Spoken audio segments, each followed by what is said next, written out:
이준석을 구글에 치니까 대한민국의 기업인이라고 나오네. 기업도 했었지 이 사람이. 네, 이렇게 자연스럽게 드러나 봅시다. 2부. 네, 시작해 볼 텐데 저희 총선에 대한 이야기, 총선 결과에 대한 이야기를 저번 주 이어서 이번 주도 하고 있고요. 저번 주에는 좀 조국 혁신당, 조국 혁신당과 이제 진보당 또 녹색 정의당 이야기 좀 했었고, 오늘은 좀 다양한 이야기를 해볼 수 있는데 저번에 언급했던 얘기 중에 하나인 이준석은 왜 또 꾸역꾸역 살아남았는가. 사실 그러니까 이 사람이 직전 이력은 그 여당의 대표였다가 당대표였다가 예, 무관의 당대표. 그랬다가 이렇게 신당 내고 뭐 처음엔 지지를 좀 받다가 좀 어떻게 저렇게 안 될 것 같아서 이번에 좀 나가리겠구나, 뭐 속된 말로 뭐 끝났구나, 이런 좀 이야기들이 좀 있다가 지역구가 됐어요. 그렇죠? 이런 거는 또 어떻게 보세요? 사실 이준석 당선인이 요 4번의 선거를 거치면서 많이 성장을 한 게 아닐까라는 생각이 들어요. 그 정치 평론하시는 분들이 이준석을 얘기를 할 때 이 사람의 어떤 정치적인 이슈를 만드는 능력이 있다라고 다들 이제 평가를 하거든요. 그거에 대해서는 저도 동의를 하고, 그런데 이제 선거 유세나 어떤 조직을 관리하는 데 있어서는 되게 좀 미숙한 부분이 많다라고 하는 게 중론이었단 말이에요. 근데 이번에 선거 유세나 이런 방식들이 되게 유권자들의 마음에 다다른 측면이 있다고 생각해요.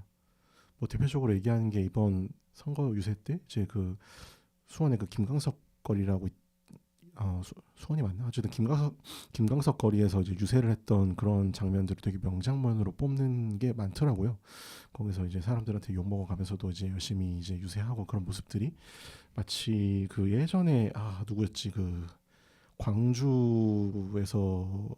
당선된 그 친박 그 양반 있는데 손에 장을 지지겠다고 했던 그 양반 이름이 기억이 안 나네. 참고로 김광석 거리는 대구입니다. 대구구나.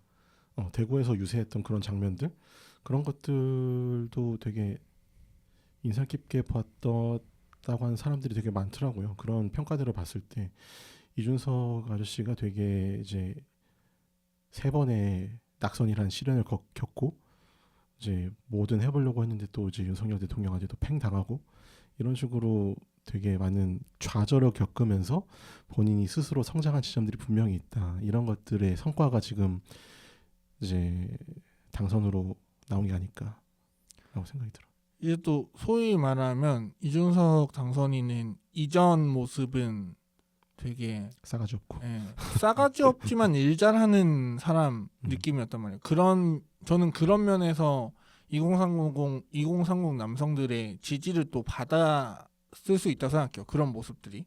근데 이제 지금 얘기는 어쨌든, 그리고 사실 이준석 당선인이 그때야 어떤 새로운 인물, 새로운 청년이지 지금은 사실 이제 중진이죠 이제. 기성 정치인이잖아요. 이제는 나이도 제법 드셨고, 그렇다 보니까 좀 어느 정도 유해진 면도 있을 테고 어떤 노하우나 전략들도 있을 테고, 어쨌든 머리가 비상한 사람이다라는 거에 대해서는 저 이견은 없을 것 같아요. 그렇죠. 근데 이제 근데 너무 어려서 시행착오를 겪다가 이제는 좀 안정적으로 굴리는 방법이 좀 많아서 어떻게 또 살아난 게 아닌가라는 생각을 또 해볼 수 있을 것 같고, 사실 이준석도 정치 경력이 되니까 슬슬 자기의 계파들이 생기고 그러잖아요. 뭐 소위 말하는 그 천하용인이라고 하는 걸로 대표되는 그런 본인의 계파들도 만들어서 같이 정치하고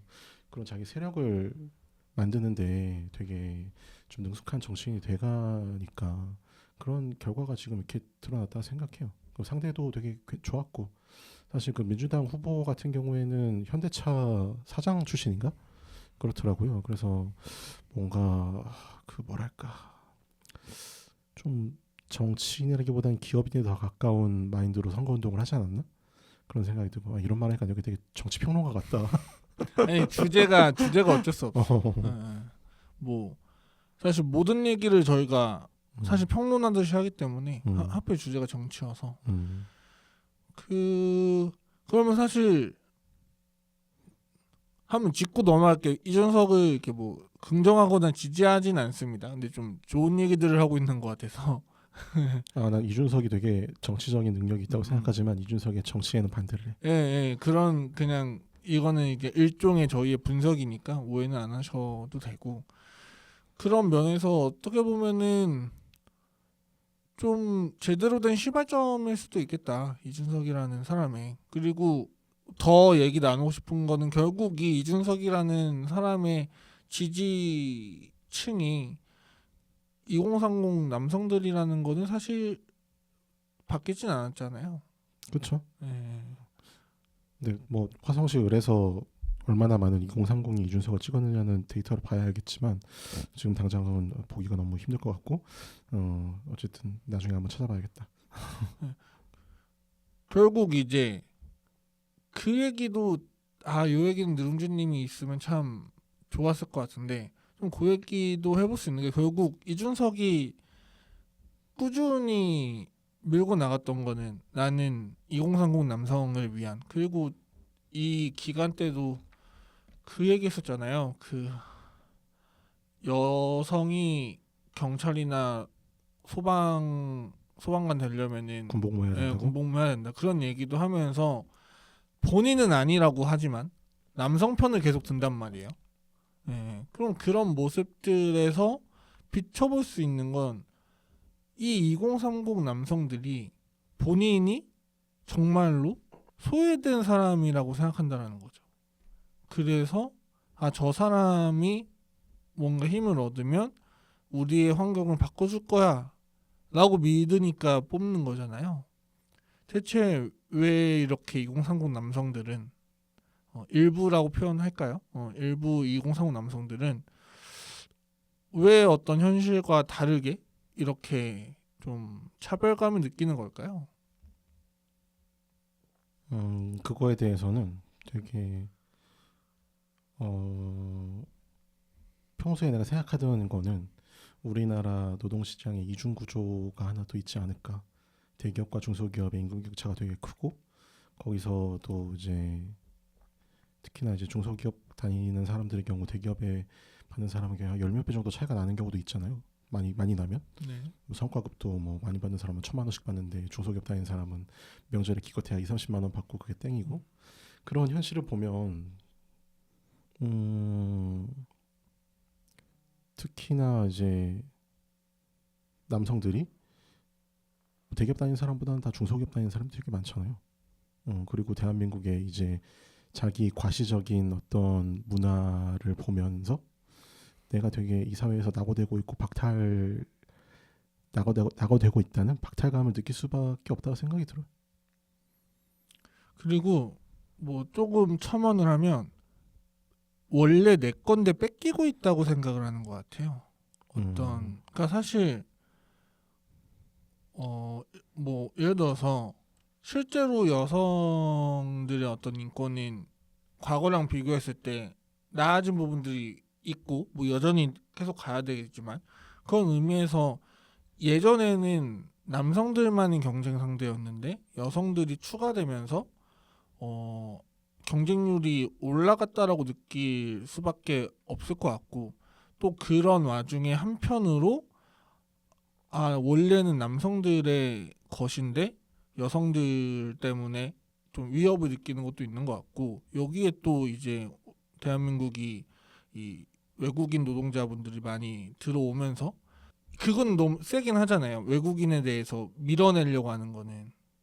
그렇죠. 레바토리로 얘기하는 게 외국인들이 들어와서 우리 일자리를 뺏는다라고 얘기하는데 그렇다고 해서 외국인도 쫓아낸다고 해서 우리나라 사람들이 거기 가서 일할 것도 아니잖아. 그렇죠. 사실 외국인들 이게 이 말 하려고 하다 좀 꼬였는데 사실 외국인이 대체하는 게 무슨 뭐 개발자, 뭐 디자이너 이런 것도 물론 있지만 대부분 우리나라 사람들이 기피하는 3D 업종이란 말이에요. 3D 업종이잖아요. 그러니까 그런 것들을 봤을 때 실제로는 그러지 않는데 이게 좀 뭔가 이 위협을 느끼는 남성들이 꽤 많은 것 같아요. 그래서 나는 이거는 무시할 건 아닌 것 같아. 사실 무시당하는 면이 있거든요. 그러니까 니네가 무슨 뭐 피지배층이냐, 니네가 무슨 소외를 당하고 있냐라는 시선들도 있는데 이것도 이 정도까지 됐으면 그렇게 치부할 건 또 아닌 것 같아. 하나의 사회 문제지 않을까요, 이것도? 남성들이 느끼는 불안감도? 당연히 사회 문제죠. 네. 그 사회 그렇게 느끼고 있으니까 몇몇 이제 일부 남성들은 되게 묻지마 폭행이나 이 묻지마라고 말하는 것도 정치적으로 올바르지 않다고 얘기하는데 어쨌든 되게 뭐 무차별적인 어떤 폭력 행위를 저지르곤 하잖아요. 사회를 대상으로. 뭐 실제로 작년에 이슈였던 칼부림도 다 남자들 그렇죠? 거의. 기억에 남는 건. 당연히 이런 문제를 그냥 넘겨서는 안 되는 거고, 근데 그 문제 해결 방식이 이준석이 제시하고 있는 방법들은 난 옳지 않다고 생각을 해. 뭔가 이준석이 얘기하는 거는 좀 더 이제 능력주의적이고 이제 이준석이 말하는 공정의 어떤 사회가 된다면 이 모든 남성들이 기회를 자기 스스로 얻어가지고 뭔가 잘 될 수 있을 것이다라고 얘기를 막 하잖아요. 근데 그렇지 않잖아. 이 사회의 구조적인 문제에 있어서 이준석이 말하는 어떤 공정과 상식의 얘기는 어떤 뭐라고 해야 될까? 소위 말하는 시험 잘 봐가지고 그 시험에 걸맞는 점수를 얻으면 그거에 대해서 보상을 얻는 그런 시스템인 거잖아요. 근데 그 시험 점수나 이런 걸 얻기 위해서 들어가는 어떤 사회적인 맥락이라든지 그 사람의 재력이라든지 이런 것들을 전혀 고려하지 않은 그냥 단순한 어떤 잣대를 하나 가지고 다 일괄적으로 평가를 하겠다는 건데 그건 되게 엄청 남자도 그렇고 여자도 그렇고 뭐 남녀노소 다 되게 어떤 그 사람들의 개별적인 특성이 고려되지 않은 되게 폭력적인 방식이라고 난 생각을 해. 오늘 말씀 들으면서 느낀 건 확실히 이준석의 포인트가 사람들이 혹할 만하긴 하겠다라는 느낌이 든 게 그 전문직에 대한 니즈, 그러니까 10년 전만 해도 공무원 시험에 대한 니즈, 또 지속적이던 전문직, 그리고 요새는 그 늦가기 일대 열풍이 한참 분다고 해요. 그렇죠. 그러면 왜 그런 거를 좋아하냐, 왜 그렇게 전문직에 있냐라고 하면은 뭐 안정적인 직장, 뭐 안정적으로 고수익을 얻는 것도 물론 있지만 사람들이 느끼기엔 그건 시험만 잘 보면 되니까 내 능력으로 도전할 수 있는 거라고 느낀다라는 거죠. 그래서 제가 막 지인이랑 이런저런 이야기를 하다가 이 선거를 나오려면 돈을 내야 되잖아요. 그렇죠. 그러니까 왜 정치인은 부자밖에 없냐 그러는 거예요. 근데 애초에 선거로 나오려면 그 돈을 내야 되고 그거는 내가 돌려받지 못할 수도 있는 돈인데 그 돈을 버리는 행위잖아요, 사실은.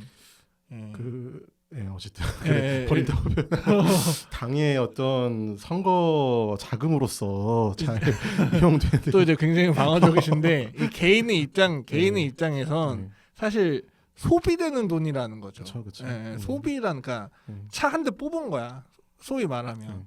근데 그 돈을 그 당에 주더라도 내 생활에 이상이 없는 사람들이 보통 할 거잖아요. 내 전 재산을 걸어서 하진 않을 거잖아요, 보통의 경우에는.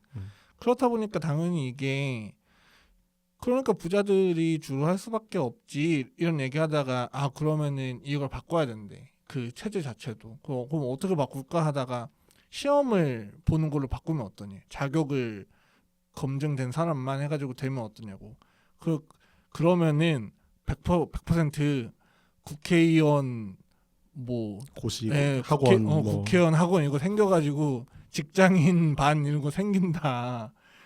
그러니까 사람들이 무슨 시험으로 뭐가 된다라고 하면 순전히 내 능력으로 된다라고 생각을 하는데 사실 전혀 그렇지 않다라는 거죠. 그런 의미에서 이준석의 주장은 언뜻 보기에는 굉장히 평등한데 언뜻 보기엔 하지만 그거 안에 들어가면 전혀 그렇지 않다라는 거죠.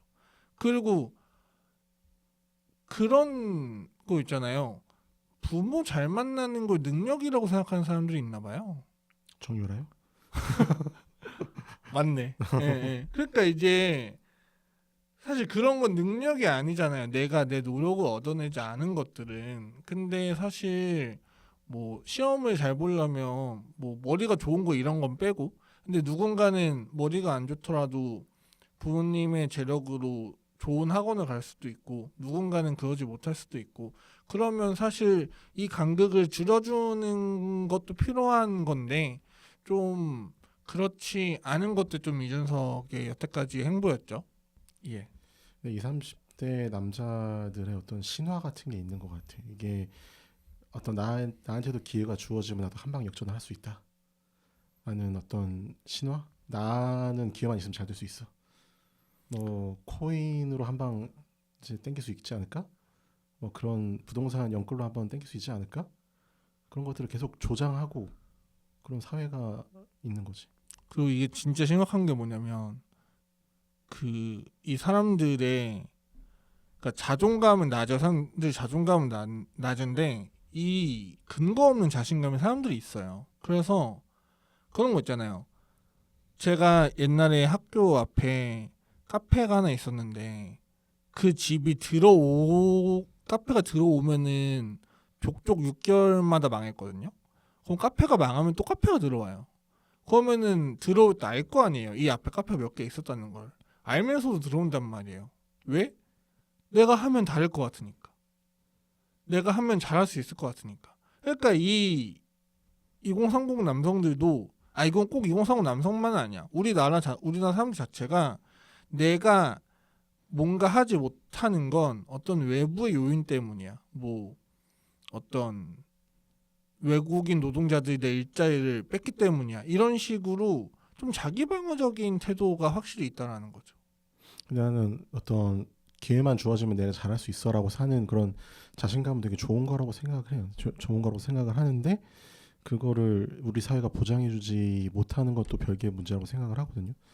어쨌든 뭐 사회가 발전하려면 계속 새로운 거 시도하는 사람이 있어야 되고, 근데 이게 사회 문제가 되는 경우는 이 사람이 실패를 했을 때 더 이상 재기하지 못하고 이제 실패에 박혀가지고 뭔가 사회에 불만을 쏟아내고 다른 사람, 나 말고 다른 사람들을 전부를 다 적대적으로 생각하면서부터 사회 문제가 발생하는 거잖아요. 근데 요거는 좀 입장이 다를 것 같은데, 물론 기회가 주어지면 잘할 수 있다라는 거는 좋은 태도고, 그렇게 해서 사회가 기회를 주어줘야 된다라는 거는 맞는 말이지만, 제가 요새 이것저것 하면서 느끼는 거지만 기회는 이미 어느 정도 충분히 있거든요. 그러니까 물론 극단으로 가면은 뭐 없기도 하지만 그냥 보편적인 남성이, 보편적인 여성이 누릴 수 있는 기회는 이미 있어요. 근데 본인이 그것을 충분히 시도했는가는 또 다른 얘기인 거죠. 나는 기회를 주어줘야 된다라고 하는 게 아니라 그 어떤 시도를 했을 때 실패했을 때 시도를 해가지고 실패했을 때 이 실패한 사람을 어떻게 사회가 케어할 수 있느냐를 중심적으로 얘기한 거라서 약간 다른 것 같아요. 근데 이것도 있는 게 그러면은 근데 어떻게 실패 없이 됩니까? 그러니까 뭐 실패는 성공의 어머니란 되게 클리셰적인 말이 있잖아요. 네네. 네, 그러니까 뭐 이 사람한테 다시 한번 재기할 수 있는 기회를 주고, 이거는 어떤 복지의 영역인 거죠. 복지의 영역인 거고. 근데 이준석은 이런 복지 되게 싫어하잖아. 근데 요거 약간 짚고 넘어가면, 근데 나는 그럼 실패할 수도 있으니까 나는 실패했을 때 재기할 여지가 없으니까 안 해 라는 거에 동의하시는 거예요? 그러니까 이거는 사회의 잘못이다? 그런 백그라운드를 안 만들어줬으니까 그렇기 때문에 이 회피하는 성향은 구조적인 문제다? 회피하는 성향이라고 했나? 어쨌든 그렇게 말씀하시진 않았는데 그러니까 말씀이 약간 그런 맥락이어서, 그러니까 이 사람들이 도전하지 그러니까 나는 기회만 오면은 할 수 있어라는 마음을 가지는데 실제로 그러지 않는 거를 저는 비판을 한 건데 그거는 이제 사회가 제기되는 그 2, 3 실패했을 때 제기된 어떤 안전장치를 마련하지 않았기 때문이다라는 말은 이제 그러면은 여기서는 개인의 어떤 노력의 여지는 전혀 없냐를 여쭤보는 거죠. 근데 약간 지금 와서 생각해 보니까 내가 말을 약간 수정해야 되는 게 우리 사회가 지금 어떤 이 20, 30대 청년들이 기회를 가지고 도전을 열심히 하려고 한다기보다는 네. 체념하는 상태에 있는 게 맞는 것 같아. 네, 그거를 여쭤보고 싶었어요. 네. 체념하는 상태에 있는 게 맞는 것 같고, 근데 한편에는 그 내가 이제 기회만 주어지면 성공할 수 있을 거라고 생각하는 사람이 많다라고 얘기를 한 거는 우리 사회가 어떤 이제 한 방으로 역전하고 싶어하는 사람들이 있으니까 네네네. 그것들 때문에 내가 이렇게 말을 하게 된 것 같아요. 뭐 코인을 하든 부동산 연끌을 하든 그런 걸로 해서 한 방으로 역전을 해야 돼라고 생각하는 사람들이 또 한편에 많아지는 게 현실이잖아요. 그렇죠. 그래서 이게 약간 섞였는데, 그러니까 이러잖아요. 뭐 그럼 코인 해. 뭐 너 코인 하면 되지. 비트코인 뭐 해가지고 뭐 하면 되지. 이러면은 나는 시드가 없어서 안 돼. 또 이제 외부로 돌린다라는 거죠. 그러면 사실 좀 좋은 태도는 제가 생각하는 좋은 태도는 시드가 안 돼. 그럼 시드를 모으려면 어떻게 해야 되지? 뭐 몇 년 동안 얼마를 모아가지고 이 돈을 가지고 뭐 해야지.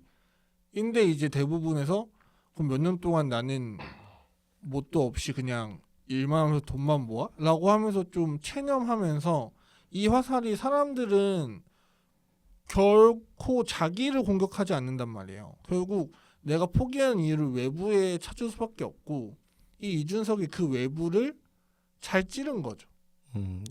네가 안 되는 건 이런 것들 때문이야 라고 제시를 해줬다는 거잖아요. 그렇죠. 그렇게 하면서 너희네 사실 능력주의로 가면 할 수 있잖아 라는 거지 않았을까? 그런 것도 좀 있지 않을까? 그럴 것 같아. 나 근데 이 능력주의가 되게 위험하다라고 생각되는 게 갑자기 생각난 비유거든요. 이게 왜 이제 불치병이나 이런 거 걸린 사람들이 대체의학 이런 거를 되게 많이 신봉하는 경우가 있잖아요. 제가 진짜 싫어하는 겁니다. 예. 근데 이 대체의학 관련해 가지고 이제 인터넷이나 후기나 이런 걸 찾아보면 다 이제 효험을 봤다, 이거 효과가 있다 이런 얘기들밖에 없잖아요. 근데 사실 그 대체의학을 해가지고 죽은 사람은 효험을 남길 수가 없잖아요. 그렇죠. 이거 마치 이거 되게 디스하는 것 같지만 그냥 지를게. 이준석의 능력주의적인 발언은 대체 효과도 같아. 그렇게 이제 능력주의적으로 이제 정책을 펼쳤을 때 성공하는 사람들은 나 이것 때문에 성공했습니다라고 이제 막 동네방네 떠들고 다닐 수 있겠지만 그 구조 안에서 실패한 사람들은 뭐 어떻게 되는 거야? 그리고 아까 말한 그 모든 시험을 통해서 되는 직업들이랑 포함해서 말하는 건데, 그러니까 사람들은 그런 능력주의로 줄을 세우면 본인이 능력이 있는 편이라고 생각하는 사람들이 많아요. 그렇죠. 그러니까 내가 그 안에서 소외될 수 있거든. 나는 사실 능력이 없을 수 있잖아요. 그런 전제를 결코 깔지 않는다는 거지. 그것도 그러니까 근데 그 인지가 한 번 되면 내가 지지해야 되는 게 과연 능력주의일까 아니면 좀 진보 정당일까에 대한 답이 나올 수 있을 거라고 생각을 해요. 혹시 그 성경 얘기 중에 그 돌아온 탕자 얘기 아세요? 언뜻 들어보긴 한 것 같아. 그러니까 이게 뭐냐면 나도 가물가물한데 이게 뭐냐면 어떤 아버지가 이렇게 두 명의 아들이 있는데 한 명은 엄청 성실해. 한 명은 막 뭐 놀궁림 하다가 이 아버지한테 유산을 좀 미리 주쇼. 유산을 미리 주시면 이거 가지고 나 어떻게 좀 해볼라니까 유산을 미리 주쇼. 해서 유산을 주고 이 사람은 타지로 이 아버지의 곁을 떠나서 이렇게 놀고 뭐 어쩌고저쩌고 하다가 다 탕진을 합니다. 다 탕진을 하고 다시 아버지한테 돌아왔을 때 이 아버지가 막 이렇게 잘 왔다고 이렇게 해주고 동네 잔치를 해요. 그거 보고 이제 첫째 아들이 막 화를 낸단 말이야. 난 옆에서 이렇게 잘 보필했는데 왜 왜 떠났다 온 애들 저렇게 이렇게 잘해주냐. 그런데 이 얘기가 되게 이 은혜로 이게 좋은 얘기인데 이 이야기에 공감하지 못하는 사람들이 꽤 많아요. 너 왜 둘째 아들을 받아줬지? 왜 저렇게 했지? 생각하는 사람들이 많은데 그거는 뭐냐? 본인이 첫째 아들이라고 생각하는 거야. 본인이 버려지고 본인이 소외되어서 그렇게 환대의 대상이 될 거라고는 생각하지 않고 본인은 그렇게 성실하고 언제나 잘하는 그런 사람일 거라는 믿음이 사람 지변에 좀 깔려 있다라는 거죠. 그래서 우리가 좀 그런 부분들도 스스로 정리가 될 필요는 있을 것 같아요. 과연 능력주의가 됐을 때 나는 살아남을 수 있을까? 네. 그런 생각들. 그리고 능력주의로 가면은 그런 거잖아요. 농어촌 전형 이런 것도 없어지는 거잖아요. 그렇죠. 예. 근데 그 능력주의를 옹호하는 농어촌 학생들도 있을 거란 말이야. 근데 그게 과연 우리한테 유리할까는 또 다른 얘기인 거죠. 그래서 좀 여러 가지 이야기들 나눌 수 있을 것 같고 좀 주제를 넘기고 싶은데 어떻게 넘기고 싶냐면 결국 어떤 우리가 정치적인 판단을 할 때 우리가 알아야 되는 게 많고 또 해야 되는 게 되게 많잖아요. 아까 제가 말한 것처럼 나를 대변하는 그 정당은 어디지? 집단은 어디지? 라는 것도 필요한데 사실은 내 상태를 아는 것도 어려울 뿐더러 이 정당들에 대해서 자세히 알기란 어렵단 말이에요. 그리고 소위 말해서 정치 참여, 우리 국민들이 정치에 참여해야 된다라고 말하면 떠올리는 게 대부분 선거란 말이에요. 그러면은 사실 선거 열심히 하고 나는 정치에 참여한다라고 말하는 사람들도 많을 테고 그래서 그 추리면은 근데 이 정치라는 게 선거만 있는 게 아닐 텐데 그럼 우리 같이 이 평범한 사람들은 이 소시민들은 어떻게 평소에 이 정치에 대한 정보를 얻고 정치에 대한 참여를 좀 할 수 있을까요?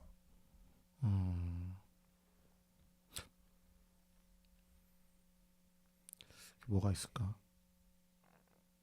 이 얘기 저번에도 한번 했던 것 같은데. 언제? 초창기에 한번 했었던 것 같아요. 초창기라고 하기에는 좀 지금도 초창기긴 하지만 아니 이런 비슷한- 방송에서 안 했을걸요? 방송에서 안 했나? 그 세월호 때 그 얘기를만 했었죠. 세월호에 세월호 이 추모에 참여하려면 어떻게 해야 되냐. 그런 것도 뭐 세월호 추모하는 것도 물론 정치 참여지만 지금 우리나라 투표율이 67%면은 저는 올라갈 여지가 여전히 있는 수치라고 생각하거든요. 그렇죠. 네. 낮을 때는 막 40 몇 프로 막 이럴 때도 있었는데 지금 67% 나온 거면 꽤 많이 나온 거죠. 근데 결국 사실 투표는 뭐 국회의원 선거는 4년에 한 번 있고 대통령 선거는 뭐 5년에 한 번 있고 지방의회나 이제 지방자치단체장 뽑는 선거도 4년에 한 번씩 있고 이게 텀이 너무 기니까 그 사이에 생기는 어떤 문제들에 대해서는 뭐 정치적인 이슈나 이런 거에 대해서 찾아보기는 쉽지 않고 그냥 기존 레거시 미디어나 포털에서 제공해주는 그런 정보들에 의존할 수밖에 없고 또 좀 더 관심 있는 사람들은 나무위키 찾아보겠지. 그래서 이게 사실 이번에 그 야당들이 많이 얘기한 정권 심판이라는 것도 결국 당신의 투표로 이루라는 거잖아요. 그러니까 그쵸. 그 말도 물론 맞는 말이지만 그거에 국한되는 거는 아니잖아요. 그러면 우리는 어떻게 해야 될까요? 정치 참여하기 물론 어렵지만 정치에 어떻게 참여를 해야 되냐? 정당에 가입하셔야죠. 뭐. 정당에 그러면 가입하는 게 첫 번째지. 우리 좀 그 얘기 할 수 있을 것 같아. 정당에 가입하는 게 사실 그러니까 저는 별게 아니라고 생각해요. 그러니까 별게 아니라는 게 무슨 말이냐면 그렇게 부담을 가지지 않아도 된다. 예. 근데 이제 이 정당 가입이라는 워딩 자체에 뭔가 부담을 가지시는 분들이 꽤 된단 말이에요. 그런 분들을 위해서 어떻게 말할 수 있을까요? 정당 가입은 되게 쉬운 거예요. 그냥 가입서 써가지고 팩스로 보내면 돼. 근데 제가 평소에 정당 가입 그 별거 아닌다라고 말하면은 약간 아니, 근데 그게 사람들이 사실은, 받아들이는 그러니까 절차는 되게 간단한 건데 예. 사람들이 받아들이는 어떤 무게감이나 이런 게 있는 거죠. 그렇죠. 근데 그거는 자기는 되게 비정치적인 사람이고 어떤 본인의 이제 주권자로서의 의식이 약간 약간 낮은 그런 상황에서는 이제 그럴 수 있다고 생각하는데 이제 어쨌든 모든 사람들은 우리나라 헌법에 또 나와 있잖아요. 모든 국가의 주권은 국민한테 있다라고 얘기를 하는데 본인의 주인 의식을 가지게 된다면 뭐 정치를 이제 정당에 참여를 하든 아니면 자기가 평소에 관심 있는 어떤 사회적인 문제에 대해서 활동을 하는 시민단체에 가입을 하든 그렇게 해서 이제 후원을 하든 그런 식의 행동을 하는 게 일단 첫 번째일 것 같아요. 근데 사실 그러니까 그런 것 같아요. 그러니까 주권이 국민한테 있다. 당연히 맞는 말인데 내가 정당에 가입한다고 해서 당장 나한테 어떤 힘이 생기진 않잖아요. 그렇죠. 그런 거에서 오는 간극도 있을 것 같아요. 근데 이런 가입을 어떤 단체나 이제 조직에 가입을 한다는 건 그 단체나 조직이 지향하고 있는 가치에 동의를 한다는 거잖아요.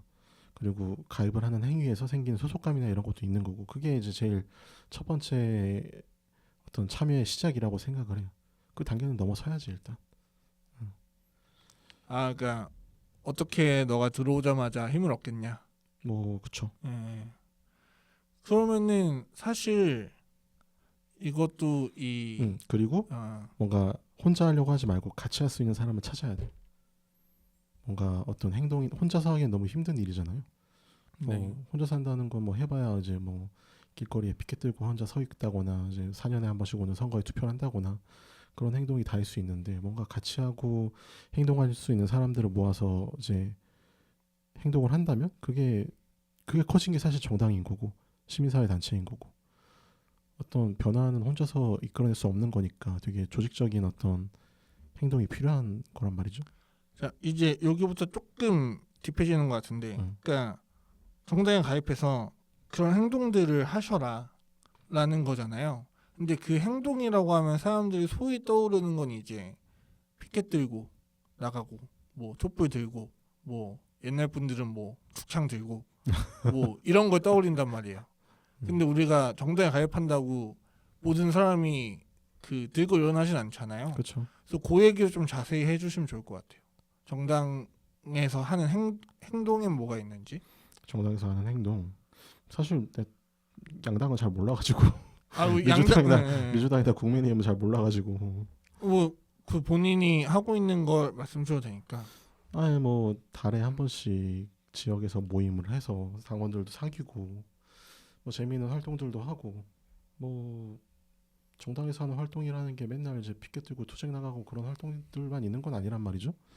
이제 지역위원회 차원에서 소모임 같은 거 만들어서 같이 이제 뭐 소풍도 나가고 뭐 역사적인 장소 뭐 서대문 형무소라든지 뭐 5월에는 광주라든지 그런 데 가서 뭐 풍경도 즐기고 역사적인 의미도 되새기고 책도 같이 읽고 이런저런 활동들을 한단 말이죠. 사실 이게 평소에 정당에서 하는 거는 뭐랄까 이 대중정당을 지향하는 특히나 이제 지역 풀뿌리 조직을 중요시하는 정당에서는 되게 평소에 당원들과 함께하는 어떤 취미생활적인 활동들도 많이 한단 말이에요. 그런 걸 봤을 때 어떤 이 정당에 가입해서 하는 평소의 활동은 어떤 취미 소모임 가입하는 거와 비슷하다고 생각할 수 있을 것 같아요. 그래서 그럼 그게 무슨 정당 활동이냐라는 생각이 드실 분들 위해서 또 말씀을 드리면은 그건 것 같아요. 어떤 사고, 어떤 가치관이 사라지지 않고 지속되려면 그 사람들이 연대해서 이 우리가 살아있음을 계속 주장을 해야 되는데 그 주장하는 방법은 뭐 좀 대외적으로는 시위를 하는 걸 수도 있지만 그냥 마음 맞는 사람들끼리 그냥 어떤 불만을 토로하고 사는 얘기 들어보고 사실 뭐 노조라는 것도 회사 안에서 불만 있는 사람들끼리 뒷담하다가 이제 될 수도 있는 거잖아요. 그렇죠. 예, 그런 것처럼 그 가치관 자체가 좀 사라지지 않게 하는 것이 정당 활동의 시작이다라고 얘기를 할 수 있을 것 같아요. 그래서 너무 부담 갖지 않으셔도 되니까. 그리고 저도 정당 활동을 하고 있는데, 근데 저도 이렇게 말하면서도 내가 정당 활동을 하고 있다고 말해도 되나? 라는 생각이 들거든요. 근데 그 부담감을 좀 낮춰드리려고 말씀을 드리면 그냥 돈 내세요.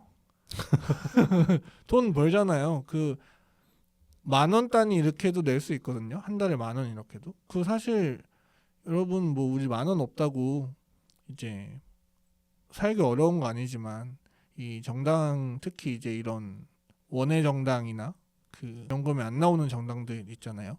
그런 정당들은 사실상 이 회비로만 간다고 봐도 무방하잖아요. 그렇죠. 예, 그렇기 때문에 여러분들 10,000원이 소중할 수 있기 때문에 그런 것도 이제 시작일 수 있다. 그렇게 돈 후원하고 그러다가 이제 마음이 생기면 그러고 이제 계속 몸을 담고 있으면은 연락이 계속 와요. 뭐 한다. 뭐 올래? 뭐 이런 게 온단 말이에요. 그러면 마음이 드실 때 가서 이제 발전하면 되는 거니까 예, 그렇게 하면 좋을 것 같습니다. 실제로 제가 정당을 가입한 계기가 이거는 방송에서 얘기했던 것 같은데 지대너야 돼서 이제 그 깡 선생분이 정치 활동의 시작은 정당 가입이다라고 하셔서 저도 가입을 한 거거든요. 예, 그래서 우리 모두 할 수 있습니다. 더불어민주당은 당비를 1,000원 받더라고 한 달에. 너무 싸. 역시 근데 거긴 당원이 100만 단위니까 그쵸. 1,000원만 받아도 당비에다가 정당 보조금까지 하면은 어유 돈 많지. 사실 1,000원이면 진짜 그냥 이제 노쇼 방지 같은 거잖아요. 약간 그런 거죠. 예, 그 예약금 같은 개념이잖아요. 그리고 거기는 이제 대의원이나 이제 이런 당직을 맡게 되면 특별 당비도 좀 내니까 뭐 그런 거고. 국민의힘도 아마 1,000원인가 그랬던 것 같은데. 그리고 이거는 제가 정당 활동하면서 느끼는 거는 교회 생활과 굉장히 유사하거든요. 진짜? 내가 교회를 안 가봐서. 그러니까 그냥 사람 모여 있는 곳이 하는 거예요. 예, 모든 집단이 그렇듯 그냥 같은 생각 가진 사람들 모여 있는 곳이니까 그런 거에 대해서 너무 어려워하지 않으셔도 될 것 같습니다. 그리고 어떤 그 거대 양당으로 가실 분들은 가시고 이런 작은 정당의 장점은 뭐냐면 그 높은 사람들을 만나기가 쉽습니다. 네. 네. 뭐 지역 네. 뭐 시당 위원장이라든지 네, 뭐. 시당 위원장이나 뭐 대통령 후보도 만날 수 있고요. 그렇죠. 네, 보고자 하면 볼 수 있거든요. 그렇기 때문에 좀 그런 부분에서 좀 더 동기부여도 될 수 있고, 그러니까 정당 활동이라는 게 생각보다 그렇게 헤비한 게 아니다. 그러니까 이건 뭐든 똑같은 것 같아. 라이트하게 하자면은 라이트하게 할 수 있고, 헤비하게 하자면 헤비하게 할 수 있는 것 같아요. 모든 일이 그렇듯. 그렇죠. 예. 내가 저번에 했던 투표 참관인처럼. 근데 그거 그냥 투표 참관인은 그냥 앉아만 있던데 그것도 쉬운 일은 아닐 것 같아요. 새벽부터 나와가지고 계속 앉아 있어야 되고. 그러니까 핸드폰 이런 것도 못 할 거 아니에요. 할 수는 있는데 이제 안 하는 걸 관장하죠. 그렇죠. 계속 이제 투표하는 거 봐야 되고 뭔가 안에서 상황이 발생하면은 막 제지까지는 그렇고 뭔가 좀 같이 나서줘야 되고 그런 것도 있으니까. 약간 투표 참관 에피소드를 약간 얘기하자면 이번 총선 때 나온 정당들이 되게 많단 말이에요. 네네. 온갖 갖가지 정당들이 다 나와가지고 투표 참관인도 되게 여러 정당에서 많이 오셨어. 근데 이제 5시에 다 와가지고 이제 딱 보고 이제 투표 시작하기 전에 그 투표함에 봉인지를 붙여야 되고 붙이기 전에 사인을 다 해야 되거든요. 근데 무슨 당이라고 얘기해도 되나? 그 민경욱 아저씨가 대표로 있는 그 가가호호 머시기 당이라고 있어요. 그 당은 되게 이제 부정 선거론을 신봉하시는 분들이 많거든요. 예. 그래가지고 이런 절차들에 대해 되게 까다로워. 봉인지를 하는데 자기는 꼭 도장을 찍어야겠대. 근데 이게 도장이 물론 법상에는 도장을 찍거나 사인을 해도 된다. 이런 식의 조문이 나와 있는데 선관위에서는 도장 찍는 것보다는 사인을 되게 권장한단 말이에요. 이제 도장 같은 경우는 번질 수 있기 때문에. 근데 자기는 꼭 도장을 찍어야겠다는 거야. 번지면 어떻게 하겠냐고 막 책임질 거냐고 막 옥신각신하다가 막 경찰 오고 막 난리도 아니었어 진짜. 원외 소수 정당들이 그렇게 좀 까다로운 그런 행동들을 많이 하신다니까. 서로 피곤하게. 그게 이제 또 아까 얘기한 것처럼 본인이 안 되는 게 이제 외부적인 거라고 믿는 그런 걸 수도 예. 있죠. 부정선거 때문에 예. 우리가 3% 넘게 받아야 되는데 못 받고 있다. 그런 게 없을 때 과연 우린 3% 넘기는가에 대해서 메타인지가 필요하다. 예. 그래서 뭐 다른 얘기지만 적이 외부에 있는지 내부에 있는지는 한번 끝내볼 필요는 있습니다. 저 문제가 나한테 있나 밖에 있나는. 예. 그렇습니다. 혹시 뭐 더 해볼 만한 얘기가 있을까요? 좀 더 해볼 만한 얘기가 있을까? 근데 이준석 당선인 얘기를 하다가 너무 이준석을 많이 깐 것 같아가지고 당선의 원인에 대해서 분석을 좀 더 얘기를 했었어야 되지 않나 생각을 했는데 그런 거 저는 절반 정도 했나? 저는 충분히 50대 50으로 했나? 예, 그러니까 얼핏 들으면은 얘네 옹호하나라는 생각이 들 만한 발언도 있었던 것 같고, 그렇죠. 예, 그리고 우리가 그래도 1부 때는 여러 가지 얘기를 1시간을 했는데 우리가 이준석 얘기만 한 30분 했단 말이에요. 그래서 이거는 좀 밸런스적으로 좋지 않은 것 같아서. 예. 그러니까 약간 여담으로 얘기하자면 약간 그 김종대 전 의원님이 이준석을 되게 칭찬을 많이 하더라고. 그 부분이 좀 마음에 안 들어가지고 요새 어디 평론 나가실 때마다 이준석을 칭찬을 해가지고 저분이 왜 저러시나 좀 마음에 안 들었어. 근데 이준석에 대한 그러니까 뭔가 그냥 윤석열 이준석이랑 뭐 사이가 좋다 안 좋다 말이 많은데 윤석열에 대한 마음이 이준석한테 갔을 수도 있을까요? 그러니까 표심으로? 윤석열을 지지하시는 분들이 이준석을 찍었을 수도 있지 않냐. 글쎄, 난 그 개혁신당은 되게 강경하게 얘기를 많이 했잖아요. 선거 기간 동안에. 천하람 공동선대본부장 같은 경우에는 막 윤석열 탄핵까지도 얘기를 하고 그런 식으로 얘기까지 했는데 윤석열을 지지하시는 분들이 이준석을 찍었을까? 그러면은 순수하게 이준석 파워라고 봐야겠네요. 난 그렇게 봐요.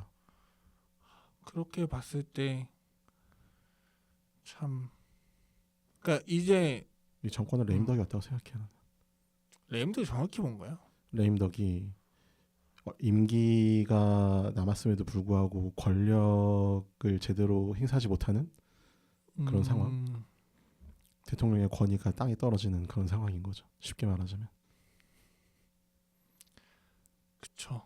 이제 행정부 관료들이 말을 안 듣기 시작하고 막 행정적인 어떤 정책이나 이런 것들에 대해서 집행이 제대로 안 되고 국회의원들도 말을 안 듣기, 여당 의원들도 말을 안 듣기 시작하고 그러면 이제 레임덕이 왔다라고 얘기를 하죠.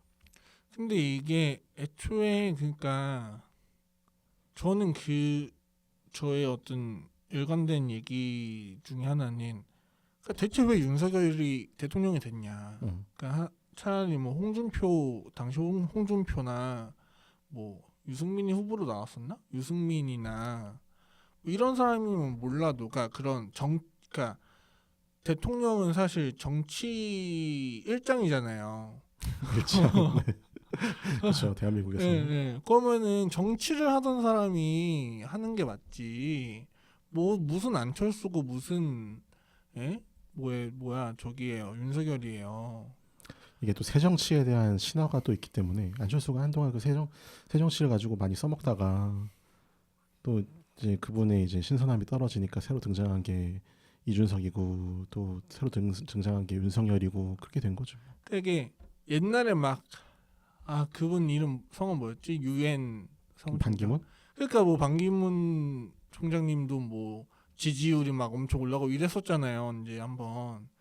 그러니까 이게 참 그리고 그 박근혜 사임하고 나서도 저 약간 가발 의혹을 얻으신 그분 황교안.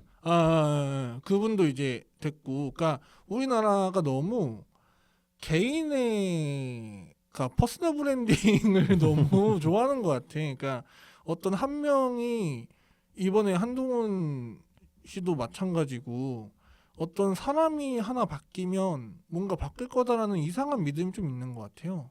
그러니까 그런 게 사실은 영웅주의거든요. 어떤 한 명이 바뀜으로써 이 한 명한테 사실은 책임을 떠넘기는 거죠. 그러니까 어떤 사퇴나 이런 얘기도 쉽게 하는 것도 있는 것 같은데 이 한 명한테 모든 책임을 다 줘버리는 이런 현상들도 우리 이 대한민국의 정치 의식이 발전할 여지가 충분히 있다. 그렇게도 볼 수 있을 것 같아요. 반대로 얘기하면 충분히 발전하지 않았다라는 얘기를 하고 싶은 거네. 제가 일부러 그렇게 얘기 안 했잖아요. 제가 일부러 그렇게 얘기를 안 했는데, 네. 다분히 정치적인 고려를 해서 얘기를 하고 있구만. 왜냐면은 사실 그렇잖아요. 지금 아까도 그래서 제가 1부 때도 그러면은 바닐라님은 이 조국 혁신당이 그냥 조국 맨파워라고 생각하느냐에 대해서 사실 그렇다는 입장이었잖아요. 한 50대 50인 것 같아. 조국의 어떤 서사가 가지고 있는 힘이 대중들을 매료시킨 게 있는 것 같고, 그리고 조국이 대중들이 느끼는 어떤 개혁 과제, 시대 정신이라고 하냐, 대중들이 생각하는 시대 정신, 그거는 이제 검찰 권력의 해체를 되게 중요하게 생각하는 것들이 있다고 생각을 하거든요. 예를 들어서 이제 사실 노무현 대통령이 돌아가신 것도 이명박 전 대통령의 어떤 탓이 있기도 하지만 그 검찰 권력이 되게 무자비하게 이제 노무현 대통령을 수사하고 되게 구렁텅이에 빠뜨렸던 그런 것들이 있는 거잖아요.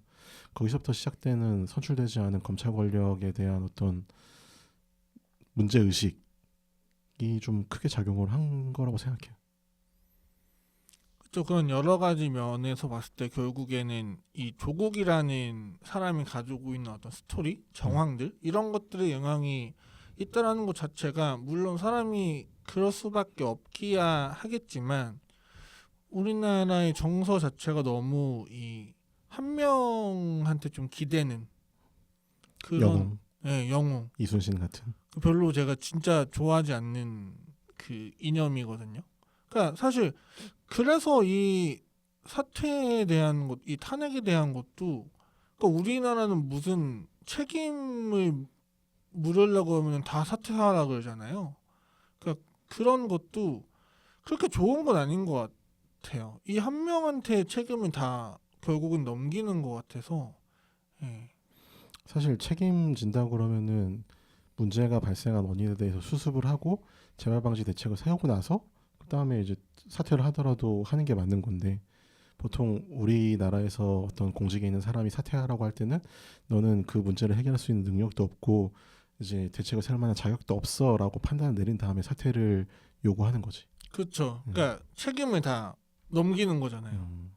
그러니까 좀 좋지 않습니다. 좋지 않다고 보고, 그러니까 그런 맥락에서 요 얘기 잠깐 할 수 있을 것 같은데 사실 서사로 봤을 때는 심상정 님도 나쁘지 않거든요. 왜 낙방했을까요? 정의당에 대한 비호감이 큰 거고, 민주당 그러니까 물론 이제 그쪽 지역구의 이제 지형이 어떻게 되는지 모르겠지만 심상정 의원님도 이제 3선 이상을 하시면서 기성 정치인의 영역에 들어온 거잖아요. 그리고 심상정 의원을 바라보는 대중들의 이미지가 솔직히 심상정 때문에 이재명이 안 됐다라고 생각하는 이미지가 여전히 있고, 그리고 이제 솔직히 이제 당 내부에서도 정의당 내부에서도 심상정의 리더십을 계속 가져가는 게 맞냐라는 문제의식을 가지고 있는 사람들이 있고, 여러모로 봤을 때 이런 말을 너무 저렴하다고 생각할 수도 있겠지만 약발이 다 됐다. 심상정 의원님도 그 결과가 드러난 거죠 이제. 그러니까 어느 정도 운때도 중요한 것 같아요. 특히 이 선거에 대해서는 아까 뭐 그 노무현 전 대통령 때부터 이어진 어떤 스토리도 사실 그 흐름에 조국이 잘 들어간 거고 좀 그렇습니다. 네. 10분 정도 떠들 얘기 있을까요? 약간 진보 정당이 나아가야 할 방향성에 대해서 얘기 한번 해보는 게 어떨까? 어떻게 생각하세요? 난 진보당이 가지게 될 이제 과제가 있다고 생각하는데. 진보당, 진보정당, 진보당. 진보당. 네. 뭐 녹색당, 녹색정의당도 그렇고 진보당도 그렇고 일단 진보당부터 얘기를 하자면 진보당이 이제 의석을 이렇게 다수 얻은 건 되게 고무적인 일이라고 생각을 하지만 두 가지 이제 리스크가 있을 거라고 생각을 해요. 이제 선거 전부터 많이 얘기가 나왔던 종북 논란. 이걸 어떻게 넘어설 수 있을 것인가. 사실 강성희 의원이 당선되고 나서부터 이제 국방위 가는 것에 대해서도 막 왈가왈부하는 사람들이 되게 많았잖아요. 이제 어떻게 종북 논란으로 해체된 당 출신의 사람이 국방위로 갈 수 있느냐라고 이제 얘기를 하는 사람들이 되게 많았죠. 이게 지금 어쨌든 진보당이 다시 의석을 얻게 됐으니까 그런 논란이 또 분명히 나올 거란 말이죠.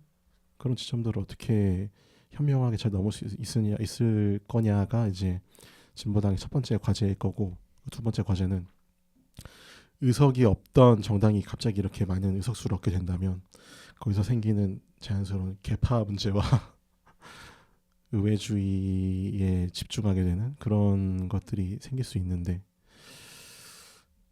어떻게 이제 의회 국회의원들과 이제 진보당이 가지고 있는 지역 조직들과 노동 현장과의 시민사회의 연계가 잘 될 수 있겠느냐, 그런 것들을 잘 조율해 나가야 되지 않을까, 그런 생각을 합니다. 그러니까 이게 제가 일부 초반에 말했던 이 진영 논리인데, 그러니까 잘 이렇게 앞으로 잘 했으면 좋겠다 꼭 이렇게 얘기를 안 하고 이런 것들이 우려가 된다, 이런 것들이 염려가 된다. 그러니까 이런 게 사실은 저는 이게 좋아하는 스탠스는 아닙니다. 왜? 아니, 그러니까 심술 부리는 거잖아요. 와, 심술 부리는 거라고? 니들 이것 때문에 잘 안 될 거야라고 얘기하는 거야? 심술 부리는 거잖아요. 뭐 니네 이렇게 뭐 좋은데 뭐 이런 문제가 있을 수 있으니까 뭐 이런 약간 심술 부리는 것 같아서. 그럼 뭐 다른 당도 얘기해 볼까? 조국이나 이재명도 지금 아직 사법 리스크가 남아 있기 때문에 이제 뭐 조국도 마찬가지지만 대법원 판결이 이제 좀 있으면 날지도 모른단 말이죠. 선거가 끝났으니까 이제 대법원에서도 판단을 되게 빨리 할 수도 있을 건데, 유죄가 나면 졸지에 당대표가 빵으로 가시는 그런 불상사가 발생할 수도 있을 거고, 뭐 이재명도 아직 사법 리스크가 다 끝난 게 아니잖아요. 오히려 검찰이 이제 선거도 끝났으니까 오히려 더 조질라고 달려들 수도 있을 거란 말이죠. 이런 선거 공학적인 난장판이 벌어질 때 민생이 도외시되는 상황에서 녹색정의당이 그 기회를 잘 잡고 좀 더 민생 참여적이고 현장 참여적인 모습으로 가서 기회를 다시 얻어야 되지 않나. 저는 녹색정의당 입장에서 원외 정당이 된 거는 오히려 좋을 수도 있다고 봐요. 애매하게 한두 석 먹어가지고 그 원내 정치라는 뽕을 놓지 못하는 것보다 오히려 한 발짝 물러서서 좀 도약을 위한 준비를 하고, 이 김에 좀 사실 진보당이 결국 원내정당이 된 거에도 뭐 여러 가지 이유가 있겠지만 사실은 그 지역구 기반의 활동을 무시할 수 없잖아요. 바닥을 잘 다져놨으니까. 그러니까 결국 근데 사실 녹색정의당이 내부적으로도 많이 비판을 받는 게 이제 뭐 하냐 대체 니네 이거잖아요. 그 부분도 되게 많잖아요. 의회 정치에만 몰입해가지고 현장이나 이런 데 안 돌본다. 노동 중심성이 약화됐다. 그렇죠. 그래서 이 김에 좀 뽕을 완전히 내려놓고, 아까 제가 계속 얘기한 것처럼 이 문제를 이제 외부에서 찾지 마시고 내부에서 찾아가지고 좀 그렇게 하고, 좀 이제 여러 가지 의미에서 세대가 교체될 때가 됐다. 이 녹색 정의당도. 그러면서 난 장혜영 의원님이 계속 녹색정의당에서 정치를 하셨으면 좋겠다. 그것도 이제 모르는 거잖아요. 사실 이제 예. 아니 근데 내가 보기에는 장혜영 의원님은 선거운동을 하시면서 되게 많은 힘을 얻으셨기 때문에 그 뽕이 좀 가지 않으실까, 좀 길게 가지 않을까. 저도 사실 근데 응. 모르겠어. 장영 의원의 어떤 중장기적인 플랜으로 봤을 음. 때는 이 녹색정의당에서 이 바닥을 잘 다지시고 원내 정치에 골인하는 데에 이제 한 몫을 하셔서 이제 그렇게 이제 더 위까지 바라보는 편이 괜히 이상한 데 가서 찬밥 신세 되는 것보다야 낫지 않을까. 아 그러니까 류호정은 나가면 잘이라도 할 것이지. 그 이상한 데 가가지고 나온다 했다가 지금 뭐 어떻게 된 소식도 없고. 그러니까 결국 그래서 참 그러니까 저는 궁금해요. 그 사람들이 과연 어떤 생각을 가지고 어떤 그리고 그 같이 하자는 사람들한테 어떤 이야기를 듣고 어떤 논의가 대체 오갔길래 좀 그랬을까? 이런 것도 좀 생각이 들고. 그러니까 어쨌든 똑똑한 사람들이잖아요. 의원분들은. 근데 대충 사이즈 봤을 때 여기가 각이 나오겠다 싶어서 간 걸 텐데 옛날에 그 무슨 지혜님 있잖아요. 진지? 신지혜님도 마찬가지고 그 각이 나오니까 갔을 텐데 근데 사실 아무리 봐도 각이 안 보이는 곳이잖아요. 다른 사람들이 보기엔.